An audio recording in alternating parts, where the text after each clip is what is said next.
C'est assez surprenant que ce symbole-là soit aussi répandu en Russie parce que la lettre Z n'existe pas dans l'alphabet cyrillique. Donc, l'alphabet russe, c'est plutôt une lettre latine. Il y a plusieurs définitions de ce que veut dire ce Z-là, mais ce qu'on voit surtout dans les comptes gouvernementaux, c'est des mots-clics qui commencent par za avec un grand Z. Donc, za qui veut dire pour en russe. Donc, on voit des mots-clics tels que za la paix, za nos troupes, za la victoire, za la justice. Donc vraiment un message en faveur de cette intervention militaire russe et qui, selon la Russie, bon, c'est une opération de paix, une opération de libération de l'Ukraine. Fait que finalement, c'est utilisé par des sources proches du gouvernement, comme les publications que vous voyez à l'écran du département de la Défense en Russie, pour soutenir le message gouvernemental et soutenir l'armée. C'est difficile de savoir à quel point que la population est derrière ça. C'est sûr qu'il y a des sondages cette semaine qui disaient quand même que 60% environ de la Russie était en faveur de l'intervention militaire en Ukraine.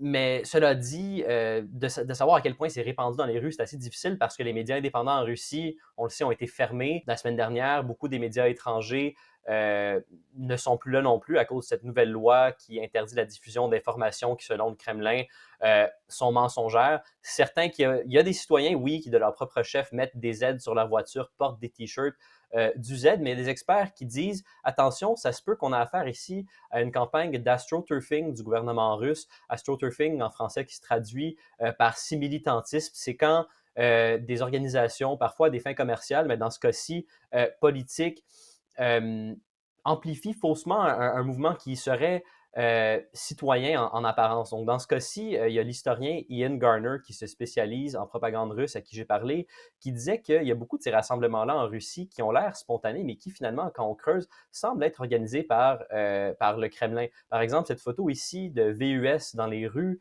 M. Garner se pose la question, comment se fait-il qu'il y ait une flotte de VUS noirs identiques avec des hyper longs drapeaux russes et ces VUS noirs qui ont aussi des lettres Z dessus, qui aurait accès à ce genre de flotte de véhicules-là, autres que des agents gouvernementaux? Sinon, il y a d'autres rassemblements qu'on voit en Russie qui semblent spontanés, où on voit des étudiants qui se rassemblent avec des chandails avec des Z dessus.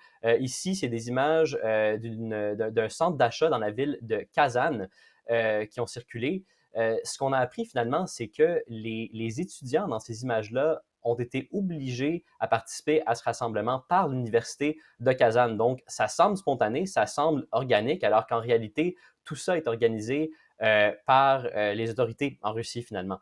Est-ce que ça veut dire qu'il n'y a pas de soutien au sein de la population pour cette campagne de Z? Non, il y a visiblement du vrai soutien. Ça se peut aussi que ça prenne une ampleur inédite dans les prochaines semaines et que le mouvement devienne immense.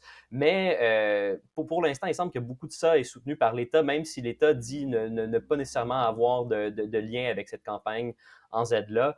Mais ce que m'a dit aussi M. Garner, c'est qu'ultimement, dans un pays comme la Russie, où la dissension est de plus en plus punie, où les gens qui manifestent dans la rue peuvent se faire jeter en prison, mais l'opinion publique n'est plus tant importante quand le gouvernement contrôle autant le message.